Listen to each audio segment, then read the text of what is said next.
Hi everyone and welcome to my channel Film Scene. My name is Chelsea and this week I thought I'd review Nocturnal Animals, and it was directed by Tom Ford and it stars Amy Adams and Jake Gyllenhaal. And just for a disclaimer, this will not be spoiler free. I repeat, not be spoiler free. Just the more I talk about it, the more difficult I find to discuss it without mentioning the spoilers, so unfortunately I'll mention those in this review. So we have Amy Adams who plays Susan and Jake Gyllenhaal who plays Edward, and they used to be together in college. They were a couple. However, Susan's mom kind of got into Susan's head and started to convince her that Edward was not the right fit for her because she viewed Edward as a very weak man and not very ambitious, which is the opposite of what Susan was.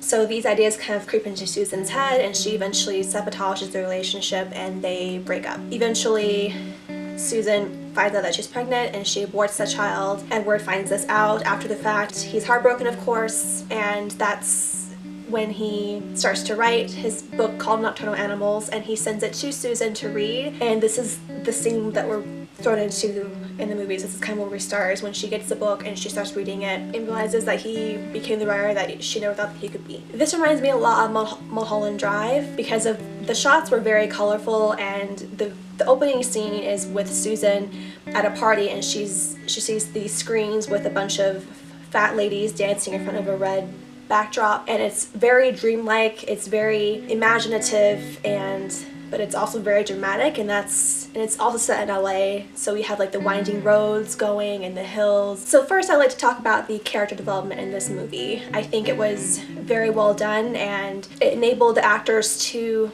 use their acting chops really, because Amy Adams and Jake Gyllenhaal, of course, very talented actors, and that definitely came through within this character development.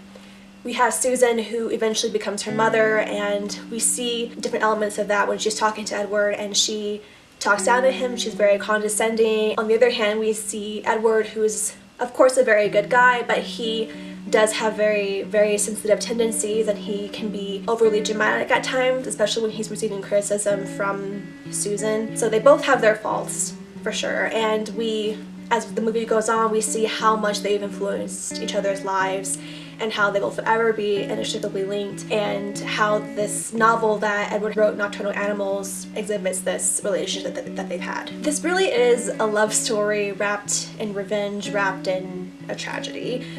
It's very simple at the beginning, they're just in love, but then things happen, of course, life changes, and this causes Edward to have very negative feelings towards Susan because of her aborting the child without telling him, and how she treated him at the last part of the relationship. So in the end, Edward leaves Susan at the restaurant. They're supposed to meet up and discuss the book. However, Edward just stands her up at the restaurant. We have gotten to know Edward so well throughout the story, and we really understand how big of a deal it is for him to leave her like that at a restaurant as if he doesn't care about her anymore, because we see how much he loved her and the kind of relationship they had, and this is his ultimate revenge, even though it's small in comparison to her treating him like she did toward the end of the relationship. And this story is very unsettling to watch because while I've discussed the actual movie portion of this, there's also the novel, which is about a man who loses his wife and child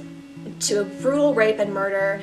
They just get pulled off on the side of the road. 3 men take his wife and child, and he in this moment doesn't know what to do. He just completely freezes, and we see Edward and some of the drawbacks that he has in his personality, but he's realizing this in the novel because of what Susan has brought to his attention, and as the family is being pulled away, he's just completely dumbfounded. And later on, when one of the criminals comes back to collect Edward, he freezes again, doesn't know what to do. In the end of the novel, he ends up accidentally shooting himself.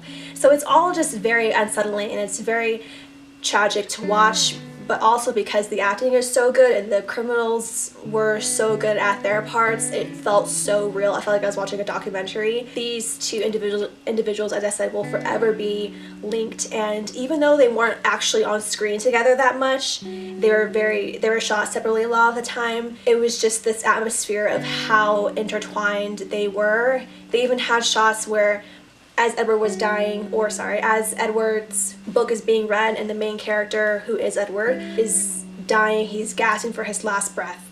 so is Susan. They're breathing on and off together, just very much in sync. And them breathing on and off together was just the perfect way to show how intertwined their lives really are. I would definitely recommend that you guys go check out this movie. I personally would never watch it again just because, as I said, it's so unsettling. It's kind of like Precious, you know, like you like the movie and it was well done, so you appreciate it, but you would never ever watch it again because the subject matter is just so depressing and so daunting that to put yourself through that again is just unimaginable, because it takes so much out of you. Not only in Nocturnal Animals do you have the murder and the love story, we also have the revenge, and it was very draining for me personally. Anyway, that is my review of Nocturnal Animals, and thank you so much for watching, and I will see you next time. Bye!